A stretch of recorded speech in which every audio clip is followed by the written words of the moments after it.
Driving my sweet AMC Pacer through the car wash, I'm listening to Rainier Avenue Radio .world. You missed a spot. The Urban League of Metropolitan Seattle, empowering communities and changing lives. The Urban League has been there to serve when our community is at its lowest. It's never mattered what the crisis was. The systemic oppression remains constant for those most vulnerable. Here at the Urban League of Metropolitan Seattle, we'll be temporarily adjusting our hours of operation and available services. If you are in need of resources, we recommend that you give us a call at 206-461-3792. To make an appointment, press 0 and speak with the receptionist. Walk-in hours will be from 10 a.m. to 3 p.m. Monday through Friday. And hey, we'll gladly work with you via phone as best as we can if you're exhibiting any signs of illness to assist you with information to save your home, find you a place to sleep, or connect you to job opportunities. The Urban League of Metropolitan Seattle. That's 206-461-3792. Women are not an homogenous group. We face discrimination differently depending on factors such as ethnicity, age, socioeconomic status, and more. Rainier Avenue Radio is proud to amplify women's voices. They are the experts of their own lives, initiating conversations within their community about challenges they face, the solutions they're working on, and the opportunities they see.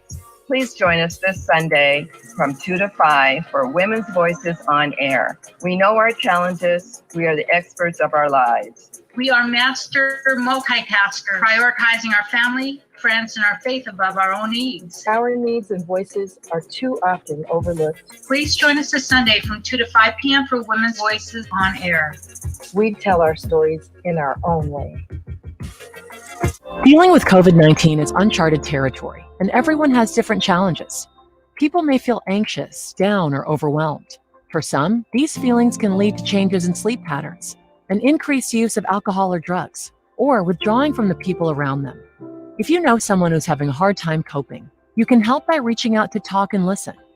To learn more about how you can help someone in need, call the Suicide Prevention Lifeline at 800-273-TALK. Brought to you by the state of Washington. Here with the Rainier Avenue Radio Traffic Update. You can listen to us in your car 24/7 anytime by downloading the free TuneIn app. Once you do, search Rainier Avenue Radio. And remember, do not curse out your fellow drivers. This has been your Rainier Avenue Radio Traffic Update.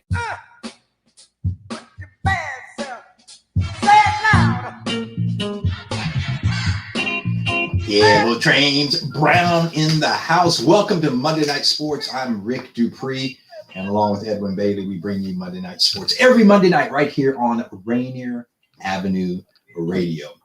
But anyway, hope you've had a great day. You know, we had some decent weather today. Not as nice as Friday and Saturday in particular, but hey, it is what it is. Okay, we got a lot to talk about today. So first off, just want to kind of highlight a little bit. You know, we have been covering the Metro League football games. Hope you've enjoyed those broadcasts. And each week we select an athlete of the week, and it was, I think, a hard choice. And those are just, keep in mind, those are just the games that we broadcast. And so we had 3 games that we broadcast this past weekend.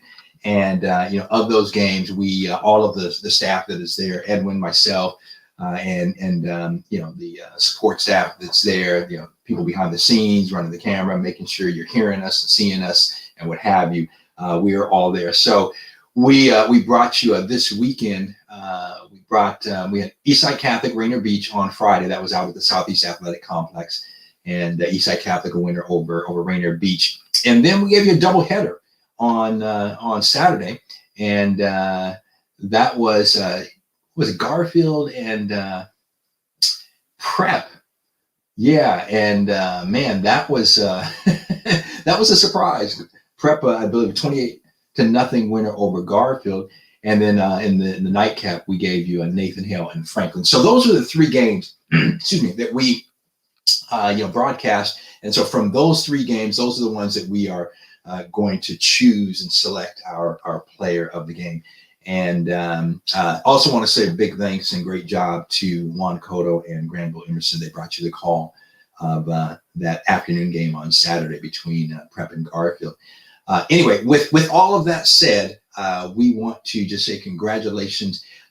Looking at the games that we did, and I think the consensus was that the award is going to Elijah Bailey Buchanan. I hope I'm pronouncing Elijah. I should have given you the drum roll and all that stuff first. My bad, But anyway, he had a great game. And anyway, with that said, we're going to show you highlight. There we go. I'll be quiet and let you see one of the big plays out of that game. Marcus Merkelback, who also is their punter, and he's going to go ahead and punt. And the punt is blocked. The punt is blocked and it's picked up by number 6. That is Elijah Bailey Buchanan, and he's into the end zone, but the block was made by number 33, and that is Lewis Schrock. Schrock blocked the punt right up the middle. Looked like he had a good inside charge.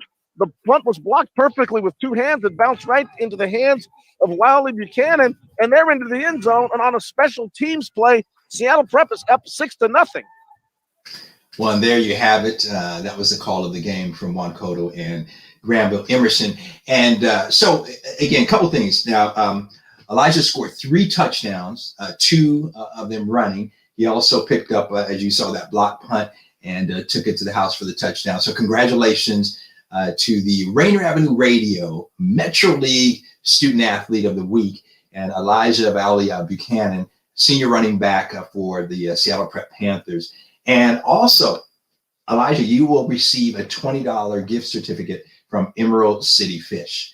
So hope you enjoy that. And each week we will select a player of the game. We'll do at least a couple of games. We've been doing either games on Friday and Saturday or a doubleheader. And coming up this Friday evening, actually, we're going to bring you a doubleheader. O-Day and Seattle Prep at 5 o'clock, and then at 8 o'clock, Ballard and Rainier Beach. Although people were telling me it was no, Daniel, I'm not going to put you guys out on the front street.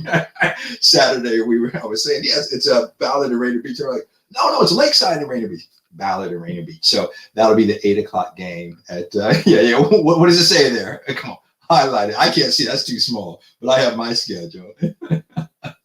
All right, highlight that. Where are we at? Yeah, there we go. Okay. So anyway, make sure to tune in and join us as we bring you that coverage on Friday evening, starting at 5 o'clock.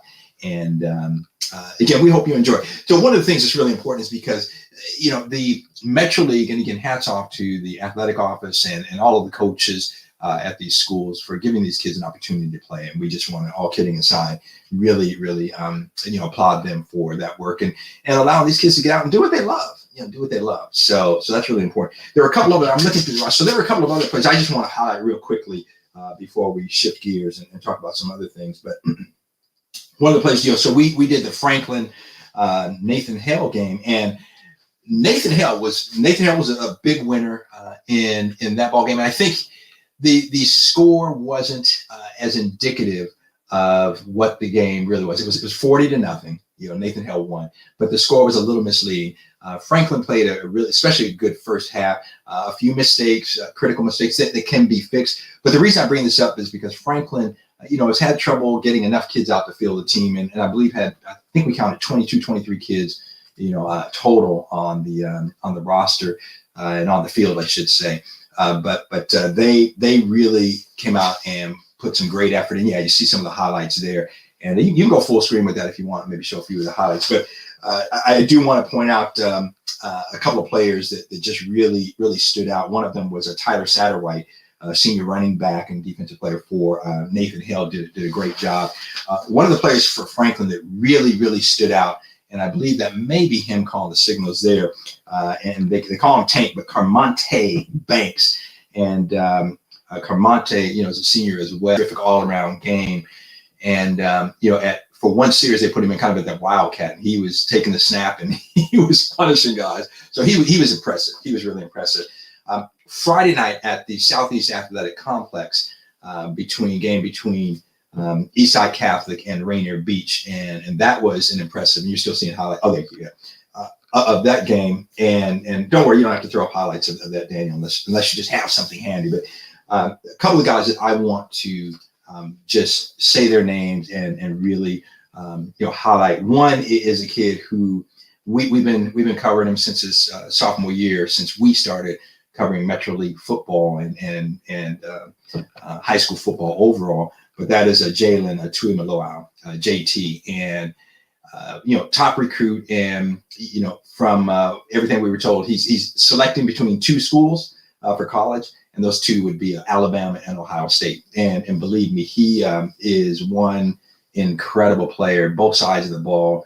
We saw him as a defensive player his first year, and then last year they were running him at tight end and put him in the slot, and actually scored the game-winning touchdown in the state championship against O'Day last year. But when O'Day scored, he busted through the line, blocked the extra point, and then they went down and he scored, caught 30-some-odd yard pass, I believe it was. And so he's a player that's keep an eye on him, and a guy for Rainier Beach that just totally impressed us. And Edwin, when he's looking at his belly bumper award, these are two guys that this as well as Tank for Franklin, but for Rainier Beach, that is a Joshua Connerly Jr.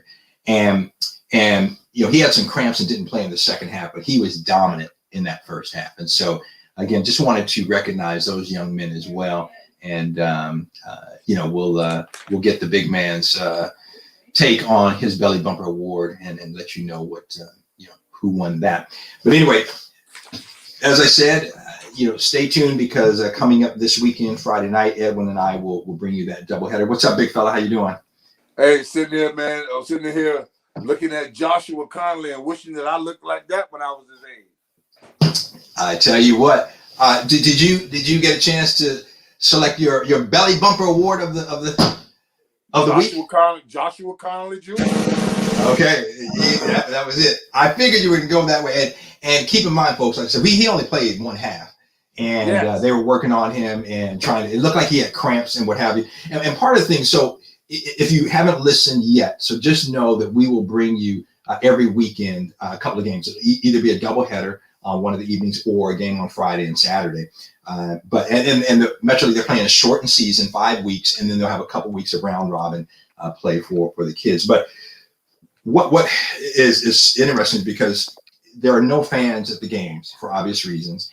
And so the kids are bussed into the game. They're partially dressed. They get off the buses and they cannot go into the locker rooms. And so they dress on the field, put their shoulder pads and what have you. Same thing at halftime. They don't go into the locker room. They just stay on the field. And so it was pretty cold out there Friday night out at Rainier Beach. And what we think, obviously a lot of kids cramping up and what have you. And unfortunately, he being Joshua Connerly Jr. did not play in the second half. But Edwin, what was it about him that impressed you, and why are you selecting him, even though he only played a half? And they took a sound beating.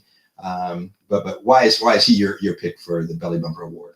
First of all, for my time spent as a scout, Rick, the first thing they want to know is what does he look like on the hoof? So he's 6'5", 270 pounds.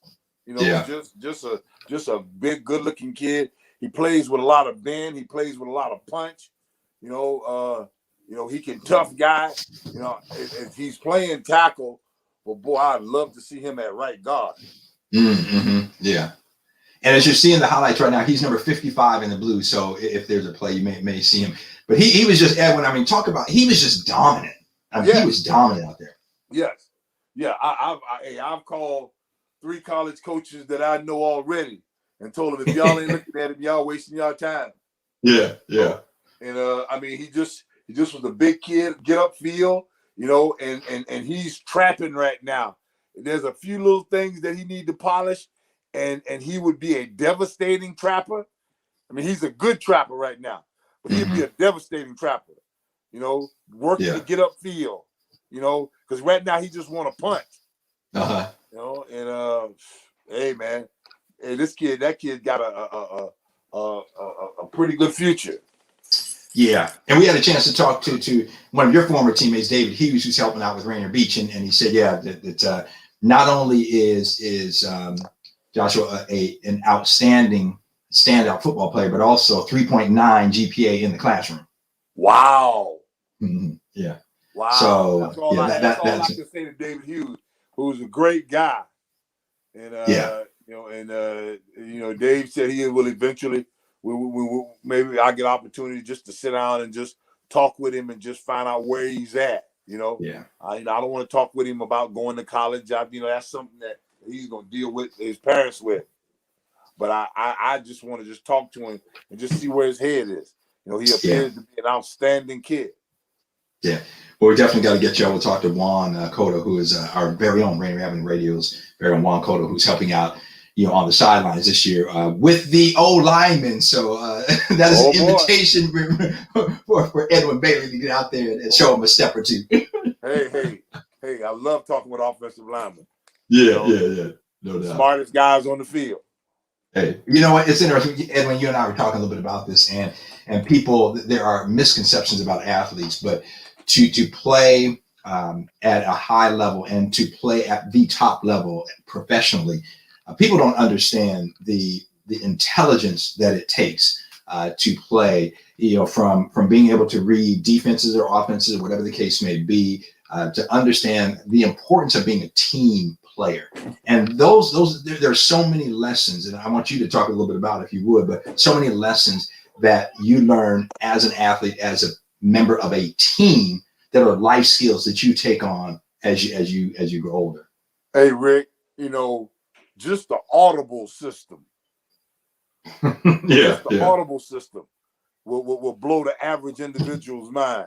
Because a lot of times you sitting in the house comfortably in your chair, and you got somebody bringing you something to drink or something to eat. If you come to the line and we all see the same thing, it's automatic audible. And that first snap count could have been on 3 because we might be trying to pull them off. But if you audible, and I think it's universal, it automatically goes back to 1. 1, yeah. Yeah. So I mean, there's a whole lot that you have to process, and then, let's say that you got a man eat over you.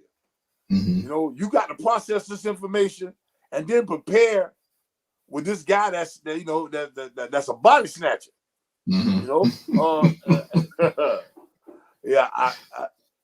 Some people say it's kind of arrogant, but I don't talk to everybody about football because you don't understand. Yeah. And just because you knew somebody that played, or your brother or your sister played, that doesn't give you the credibility to have an opinion. Yeah.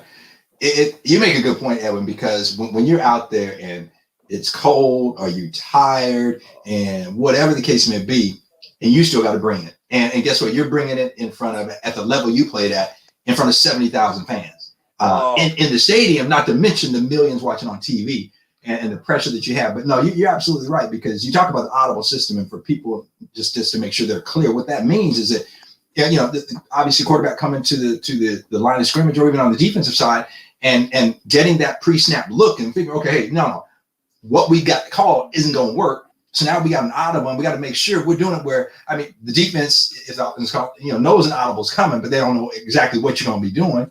But you got to be able to, in an instant, be able to see that, read it, and you're there, like you said, you got somebody coming at you, and you got to realize now, I was going to be pulling and doing this, but now we're doing this play. We got a quick pass, and you got maybe Bruce Smith, maybe Reggie White, maybe Deacon Jones over your head, And now, and this is the thing, I know for a fact I played in front of the best fans in professional sports. The 12. The 12 takes your audible completely away from you. That was their job. In the Cape Dome, is to take your audible completely out of the game.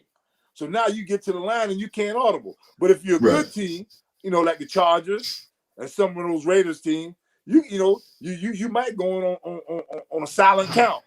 But if that linebacker is lined up in a 0, for a fact that we can get this ball on the edge. It's automatic. It's automatic audible. But you can't announce it. Right. And even if you did in the Kingdom, you can't hear it. You hear it. So I mean, so you got to be relying on that everybody sees that and knows. And now we're changing up, even though you weren't able to communicate it, right? And trust it. First of all, like Chuck Knox said, you got to have what it takes to trust what you see. Yeah. You know, like I told some guys, I knew when Dave Craig had messed the snap count up. Just on the echo of his voice, how he presented the cadence, you know. You know, and it's like, whoa. But as a good offensive line, we sit in there. Right. You know, and then we'll go back to the sideline and say, hey, now you knew that last one was on 3. Yeah. You know? And you let them know. 3, and you come up to the line and you hut. Well, you know, now you come with the second cadence, but that's 3. Yeah. I'll tell you.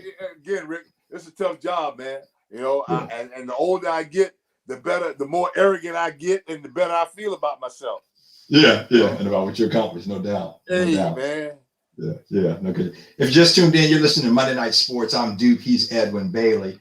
And a couple quick things we got, a little bit of time left. I want to highlight. Number one, Drew Brees announcing his retirement. I don't know if that was necessarily a surprise. I don't think it was. But man, what a career! And set aside some of the times he put his foot in his mouth. But with that said, Drew Brees at 42 years old finishes out as the NFL's all-time leader in career passing yards, over 80,000 yards. I mean, come on, man. 80,000 yards. Hey, wasn't the biggest guy in the world, wasn't the fastest guy, wasn't the strongest guy, didn't have the strongest arm, but he made plays. Man, didn't he ever? Yeah. That's a really good point. Hey, so he put his foot in his mouth a time or two. Hey, it happens. Yeah, right no doubt. Right now, that's a decision that you don't just wake up one day and say, "Oh, I'm going to retire."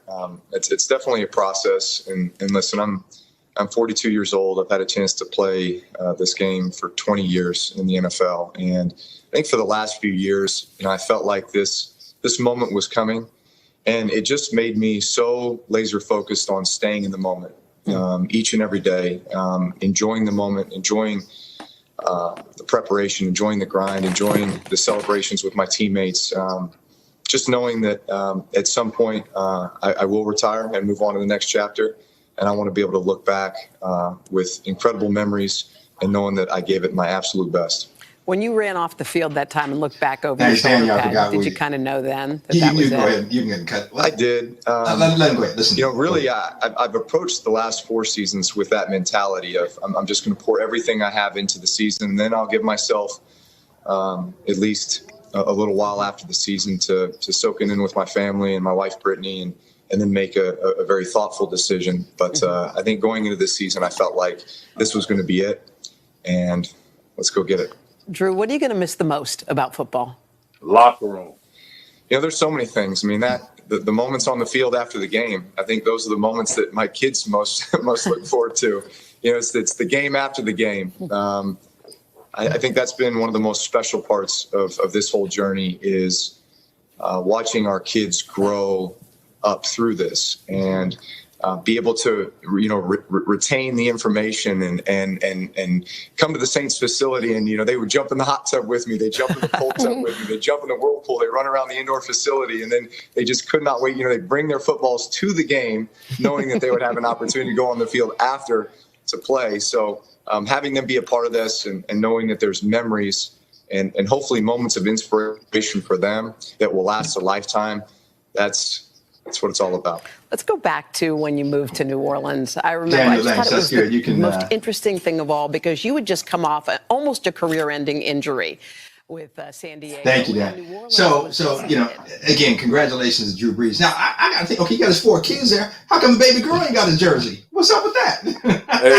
hey, he looked like he got triplets right there. Yeah, I know. They all look the same size, same age. I was like, what's up? I guarantee you, baby girl might be the toughest all 4. Oh, you know she is. Come on, she running the show. So, but yeah, again, real quickly, 80,000 yards, actually to be exact, 80,358. Second all-time touchdown passes with 571. A career in 20 seasons, and in 15 of those 20 in New Orleans. 67.7% completion percentage. And just, I think the most incredible thing, I think most of us were behind them. He brought him and Sean Payton, after Hurricane Katrina, they went out and won that Super Bowl. And that was just an incredible accomplishment and feat for New Orleans and for the people of New Orleans, for that civic pride, man, for coming off of everything they went through with Katrina, which now you're looking at, we're 20, it'll be 21 years, because it was 05, or I'm sorry, was it 05? I'm in my numbers, 05, 15, it's 16 years. That's that time you spent at Florida A&M. Oh, good Lord, let me do my math now. 05 to 20, that's 15. So it'll be 16 years, excuse me, this August. But, there's, I've said on air, taking a group, we being Seattle Academy, do a service trip down to New Orleans, and it's still recovering from Hurricane Katrina. There's still, you go down blocks, there's homes that just, they've never rebuilt, homes sitting, if they're sitting there, boarded up. And, when we were doing work, you could see the watermarks, that were, 8, 10, 12 feet high in a home. And so, for them to win that Super Bowl, and, that was truly incredible. And to bring that back to the city of New Orleans after Hurricane Katrina. So again, just want to acknowledge that. Hey, that gives him legendary status, man. Yeah. He should be considered one of the best. Yeah, no doubt. A couple other quick things before we wrap it up, and just want to remind people, we are on Rainier Avenue Radio celebrating Women's History Month, and so make sure to just listen to the different programming that we have honoring the women that have made significant contributions to this nation and to our world, and just recognizing them for Women's History Month. But with that said, we've got a couple minutes left. I don't know how much you have been watching NCAA college basketball. It's been hard for me this year. I really haven't. But again, the bracketing, you got Gonzaga, Baylor, Michigan, Illinois are the 4 top seeds, and Gonzaga undefeated, 26-0, number 1 seed for the 4th time, and the overall number 1. This is the first time in school history they are the number 1 overall. Number 1 seed going into the NCAA tournament. Hey, Rick, we might have to get together and go and check out the Bulldogs of Gonzaga. Hey, man, let me tell you. Yeah, they got a kid. So a couple of years ago, Seattle Academy playing in the playoffs and played Kings, and Kings had a kid named Corey Kispert, and the boy could play. I want to say his sophomore year, I think it was, is that Gonzaga had already offered him a scholarship, if I'm not mistaken, that he committed. He is one of their top players. But man, Mark Few just doing a tremendous job over there. They are a team to beat and a great team year in and year out. So NCAA tournament starting up, and March Madness is here. So even though I have not sat down and watched one game from start to finish, with March Madness starting up, I'm gonna watch a few. That's for sure. Well, I like March Madness. I made it to my first NCAA game in my early years as a Seahawk, in Kingdom, and I loved it. I fell in love with it. I fell in love with Georgetown. It was just amazing. Yeah, no doubt. And I don't know if I don't do this anymore, but the bracket and what have you. But I'm sure people have done their bracket and they're trying to get their bragging rights and what have you. So that's starting up. So coming up. But I used to be a pretty good hustler one in college. Yeah. I know, ain't that the truth, man? That does it. Okay, Edwin, this is the second week in a row we said we're going to talk about your book, and we didn't. So here's the deal: we are going to carve out next week, and we're going to carve out time, and we're going to talk about your book. And we'll let people know kind of the inspiration behind it, and then where they can get it and information about it.